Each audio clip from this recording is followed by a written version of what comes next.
Hello, my name is Thomas, and I'm going to be refuting Benjamin's claim about illegal immigration. His main proposition was that illegal immigrants help the U.S. economy.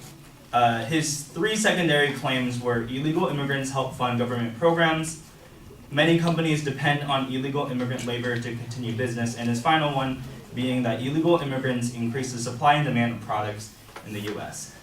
So going back to that first claim that illegal immigrants help fund government programs, Benjamin says that out of $11.64 billion in total, undocumented immigrants pay $6.9 billion in sales and excise taxes, $3.6 billion in property taxes, and about $1.1 billion in personal income taxes.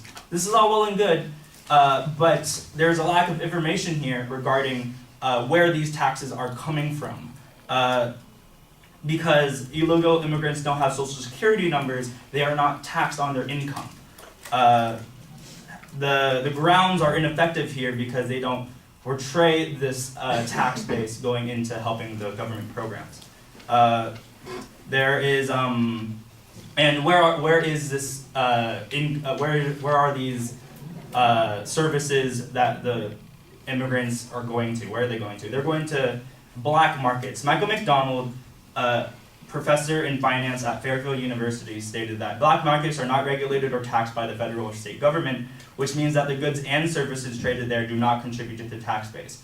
These goods and services do not apply to just drugs and drug trafficking. They can apply to labor, illegal labor, and farms and other working roles such as that. The advocate also stated that while unauthorized immigrants worked and contributed as much as $13 billion in payroll taxes, only about $1 billion in benefit payments during 2010 are attributable to unauthorized work. So although he only covered the payroll taxes here and how they benefited the illegal immigrants, he didn't go into how the other tax base went into helping the illegal immigrants and the deficit it caused there. This is a lack of information that weakens the claim. In Special Report number 133, an article on immigration, it stated that in 2010, the average unlawful immigrant household received around $24,721 in government benefits, while paying only some $10,334 in taxes. This generated an annual deficit of around $14,387 per household. Altogether, that is an aggregate annual deficit of around $54.5 billion. So although there is a surplus of payroll taxes, the deficit of annual services altogether are far outweigh the cost of that $12 billion. On to his second point, that many companies depend on illegal immigrant labor to continue business. Benjamin talked about the Georgia Illegal Immigration Reform and Enforcement Act of 2011, which drove out immigrants back to Mexico due to the harsh enforcement of illegal immigration labor. Before the law took effect, Georgia's unemployment rate was 9.6%, and after the harvest season, the unemployment rate was still at that 9.6%. That is an example that Benjamin used to support his claim, but a stable unemployment rate doesn't show that there is anything wrong. It just shows that the labor has stagnated there. But that's pretty good considering the fact that a huge labor left the country, and they were able to compensate for that labor with their own people there. So having this replacement doesn't show dependency on illegal immigrants. And how can you depend on labor that puts your company at risk? According to Deborah Dyson from NOLO, if you are found to have engaged in a pattern and practice of hiring undocumented workers, then you can be fined up to $3,000 per employee or imprisoned for up to 6 months. The hiring of illegal immigrants here could cost you more in the long run and more of your time in jail in the long run. So having illegal immigrants don't contribute to continuing business there.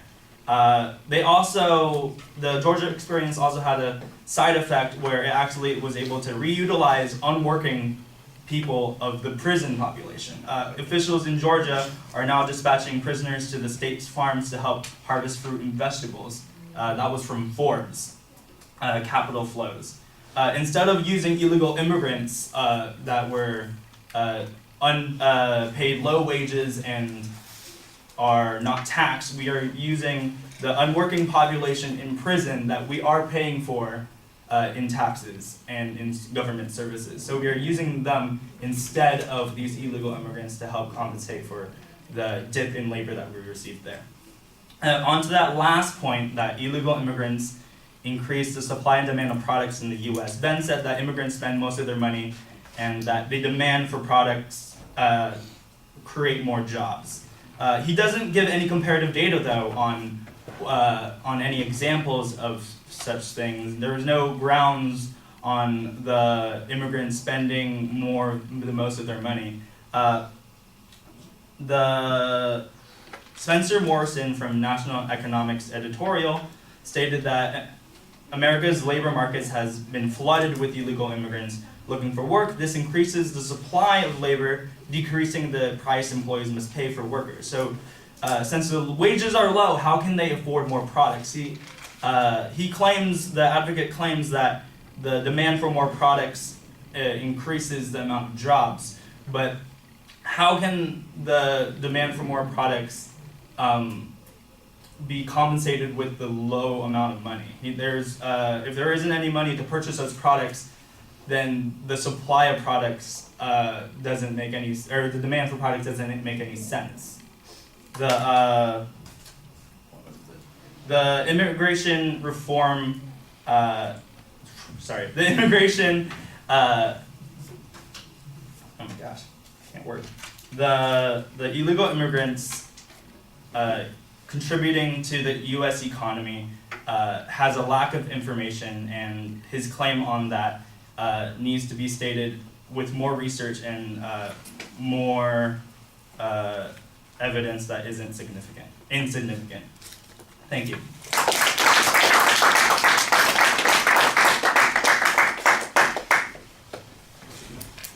I couldn't remember my last one.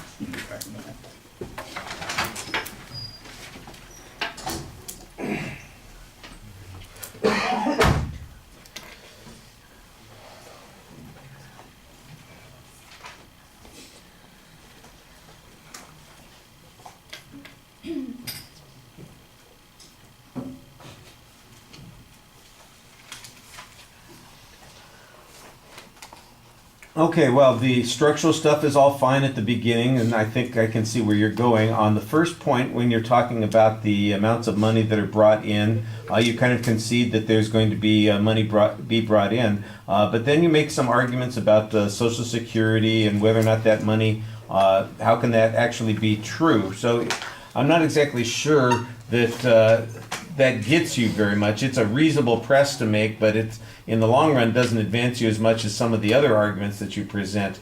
The argument, for instance, that there is a black market that goes on here, that would probably, and that applies to labor. That's an interesting point. The question then becomes, so how much is the underground economy, and how much is the underground economy, for instance, denying us of tax revenues? And that, I think, is one of the things that might make your argument a little bit more palatable here and make a little bit more sense. The payroll tax thing, I think, just got completely confusing, but the way that you finally summarize it and make the most sense out of everything is that when you've got the statistic on the average amount of